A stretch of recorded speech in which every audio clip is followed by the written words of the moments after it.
चलिए बात करते हैं इंडो सोलर लिमिटेड की। इस वीडियो में कुछ बेहतरीन खबरें देखेंगे कंपनी को लेकर जो आ रही हैं, जो आपके होश उड़ाने का दम रखती हैं। साथ में कंपनी के क्वार्टर 2 के रिजल्ट के बारे में भी हम जानेंगे, लेकिन उससे पहले कुछ ऐसी खबरें, कुछ ऐसी अपडेट आपके सामने रखूंगा जो आपको बिल्कुल क्लियर कर देगी कि अब आगे इंडो सोलर लिमिटेड में क्या होने वाला है, क्यों ये कंपनी इतनी खास बनती हुई नजर आ रही है।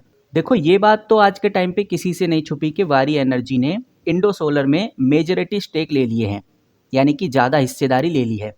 अगर मैं यहाँ पर इन्वेस्टर्स में जाता हूँ तो ये आ गया शेयर होल्डिंग पैटर्न, और ये है प्रमोटर्स।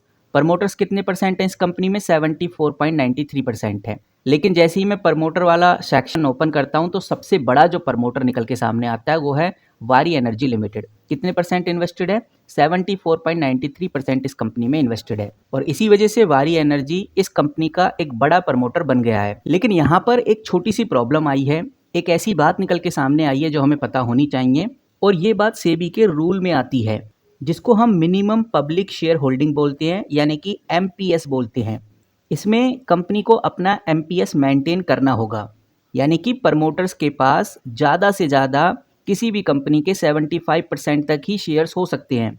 बाकी जो 25% हैं वो पब्लिक के पास ही होने चाहिए।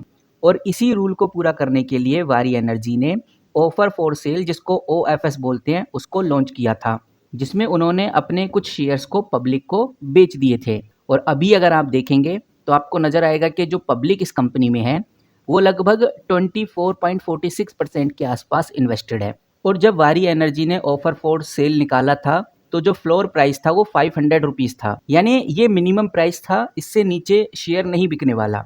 तो ये सिनेरियो था उस टाइम का, लेकिन अब सिचुएशंस बदलती हुई नज़र आ रही हैं। और उस टाइम के हिसाब से हम ये भी कह सकते हैं कि जो नॉर्मल ट्रेडिंग थी उसको भी सस्पेंड किया गया था, क्योंकि जो एमपीएस रूल था उसके अकॉर्डिंग पब्लिक शेयर होल्डिंग 25% पूरी नहीं थी। और बोला जाता है कि हर लिस्टेड कंपनी में कम से कम 25% शेयर्स पब्लिक के पास होने चाहिए। इसे ही कहते हैं मिनिमम पब्लिक शेयर होल्डिंग, जो कि 25% तो होनी चाहिए। तो गाइज, उस टाइम तक तो जो नॉर्मल ट्रेडिंग थी उसको सस्पेंड कर दिया गया था, मतलब जो इन्वेस्टर्स हैं डेली स्टॉक्स में ट्रेड नहीं कर सकते थे, ओनली लिमिटेड और ब्लॉक डील ही होना पॉसिबल थी। लेकिन अब स्पेकुलेशंस आ रहे हैं, लोग बात कर रहे हैं कि ये जो ट्रेडिंग है ये रिज्यूम होने वाली है। बट कुछ लोग कह रहे हैं कि भाई दिसंबर तक लग जाएगा, दिसंबर 2025 तक लग जाएगा, क्योंकि आईबीसी के बेसिस पे ये चीज़ें होंगी।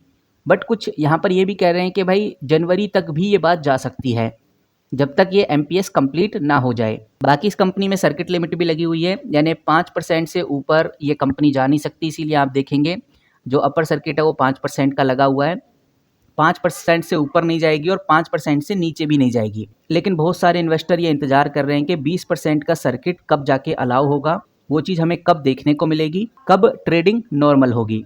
फिलहाल देखने में तो यही आ रहा है कि भाई जो ये एमपीएस है वो ऑलमोस्ट कंप्लीट हो चुका है। प्रमोटर 75% की होल्डिंग रिड्यूस कर चुके हैं, प्रमोटर 74% के आसपास आ गए हैं, आप इधर देख सकते हैं 74.93% के आसपास, और पब्लिक 24.46% के आसपास आ गई है। ऑलमोस्ट कंप्लीट होने वाला है। अब देखते हैं कि भाई आगे हमें क्या सिनेरियो देखने को मिलता है इंडो सोलर को लेकर। फिलहाल एक चीज़ और है जो ध्यान में रखकर चलनी है, वो है इंसॉल्वेंसी रिसोल्यूशन प्रोसेस, यानी कि जब कोई कंपनी अपना कर्ज यानी अपना डेट चुका नहीं पाती तो उसके खिलाफ एनसीएलटी यानी नेशनल कंपनी लॉ ट्रिब्यूनल में केस होता है, और फिर उस कंपनी के ऊपर आईआरपी लग जाता है, यानी इंसॉल्वेंसी रिसोल्यूशन प्रोसेस लग जाता है।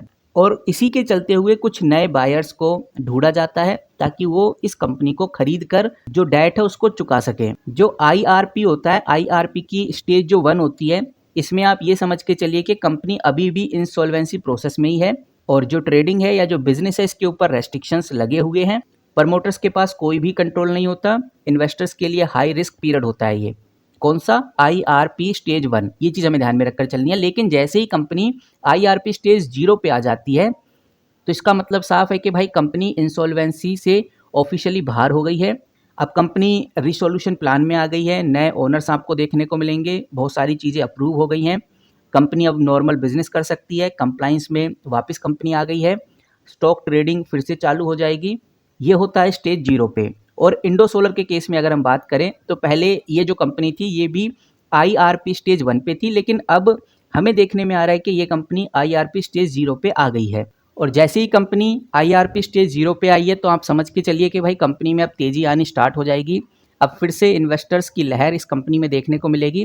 बाकी कंपनी अपने कल क्वार्टरली रिजल्ट तो ला ही रही है और इस क्वार्टरली रिजल्ट के चलते हुए हम कह सकते हैं कि कंपनी में फिर से एक बड़ा बदलाव देखने को मिलने वाला है। फिलहाल अभी तो कंपनी के ऊपर अपर सर्किट लगा हुआ है, तो अपर सर्किट के केस में ज़्यादा कुछ कह नहीं सकते, लेकिन हाँ ये चीज़ समझ में आ रही है कि कंपनी अब धीरे धीरे बदलाव की तरफ आ रही है और धीरे धीरे मार्केट में आपको कंटिन्यू रन होती हुई नज़र आने लगेगी।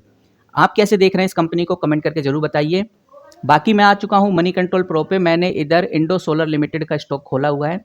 अब मैं थोड़ा नीचे चलता हूँ तो मुझे देखने को मिलता है वॉल्यूम कुछ खास ट्रेड होता हुआ नज़र नहीं आ रहा भाई। 1 लाख के आसपास का हमें वॉल्यूम देखने को मिलता है। डिलीवरी परसेंटेज अच्छी है, 79% के आसपास आपको डिलीवरी परसेंटेज देखने को मिल रही है। यानी कि लोग इस कंपनी में अभी भी बाय और सेल कर रहे हैं, लेकिन वो डिलीवरी लेवल पे कर रहे हैं, इंट्राडे लेवल पे नहीं कर रहे। तो ये सिनेरियो फिलहाल अभी हमें इंडस सोलर में देखने को मिल रहा है। आई होप आपको छोटी सी वैल्यूएबल इन्फॉर्मेशन पसंद आई होगी। बाकी मिलते हैं किसी नई वीडियो के साथ, तब तक के लिए take care and good bye.